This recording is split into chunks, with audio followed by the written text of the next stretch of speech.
আর এদিকে ডাক্তারদের ঘরে ঢুকিয়ে তালাবন্দি করার হুমকি। ফের একবার অমরনাথ শাখার মন্তব্যে বিতর্ক। ওন্দা হাসপাতালের ডাক্তারদের হুঁশিয়ারি। হাসপাতালে চুক্তিভিত্তিক নিয়োগে দুর্নীতির অভিযোগ, আর সেই প্রসঙ্গে বক্তব্য রাখতে গিয়ে হুমকি বিধায়কের। বিজেপি বিধায়ককে তোপ তৃণমূলের। আরো একবার আপনাদেরকে জানিয়ে রাখি, ওন্দা হাসপাতালের ডাক্তারদের হুঁশিয়ারি আর আরো একবার বিতর্কে অমরনাথ শাখা। তার মন্তব্য ঘিরে ইতিমধ্যে বিতর্ক শুরু হয়েছে। সরাসরি চলে যাব, প্রিয়ব্রত প্রতিনিধি রয়েছেন আমাদের সঙ্গে। প্রিয়ব্রত, এই প্রথম নয়, অমরনাথ শাখা এর আগেও বিভিন্ন মন্তব্য করে বিতর্কে জড়িয়েছিলেন, শিরোনামে এসেছিলেন, কিন্তু এবার ডাক্তারদের সরাসরি হুমকি। প্রেক্ষাপটটা কি, কেনই বা করতে হলো তাকে এরকম? একেবারে রুমেলা, তুমি যেন বলছিলে যে এবার প্রথমবার নয় যে অমরনাথ শাখা এমন হুমকি দিয়েছেন, কিন্তু এবার যেটা হয়েছে সেটা হচ্ছে ওন্দা সুপার স্পেশালিটি হাসপাতালে গতকালই একটা নিয়োগ প্রক্রিয়া চলেছে, যেখানে অস্থায়ী ভিত্তিক চুক্তি ভিত্তিক একটা নিয়োগ করা হয়েছে 27 জনকে। সেই নিয়োগ প্রক্রিয়া অসাধুভাবে করা হয়েছে, অবৈধভাবে করা হয়েছে। যারা নিয়োগ করেছে তারা স্বজন পোষণ করেছে, এমনটাই দাবি তুলেছেন। এবং শুধু দাবি তুলেছেন অমরনাথ শাখা, এর পাশাপাশি তৃণমূলের একটা অংশ।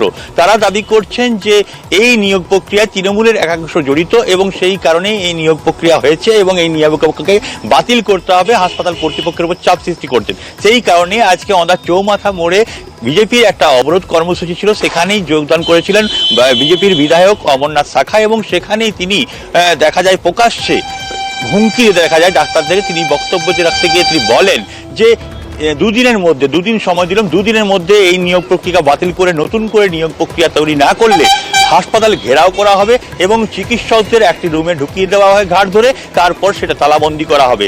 এই হুমকি দিতে দেখা যায় এবং এটা কিন্তু প্রকাশ্যেই। আর এই নিয়েই সরগরম হয়েছে ওন্দার রাজনীতি।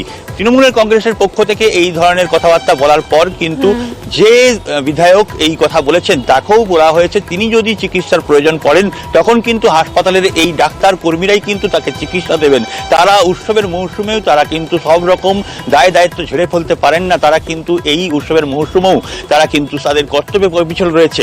সেখানে এই ধরনের কেন হুমকি দেওয়া হচ্ছে সেটা নিয়ে কটাক্ষ করেছে তৃণমূল কংগ্রেস। অন্যদিকে যে চিকিৎসকদের বিরুদ্ধে অভিযোগ করা হচ্ছে, সেই হাসপাতালের সুপার তিনি দাবি করেছেন এই ধরনের মন্তব্য বিধায়কের করা উচিত নয়, যেটা জনমানসে কিন্তু বিরূপ প্রতিক্রিয়া তৈরি হবে। তার দাবি, যদি হাসপাতালে কোনো রকম কোনো ঘটনা ঘটে এই ঘটনার পরে, এই বক্তব্য রাখার পর, সেক্ষেত্রে প্রশাসনিক স্তরে তিনি জানাবেন এবং তার স্বাস্থ্য দপ্তরও তিনি ঊর্ধ্বতন কর্তৃপক্ষকে এই ধরনের মন্তব্যের জন্য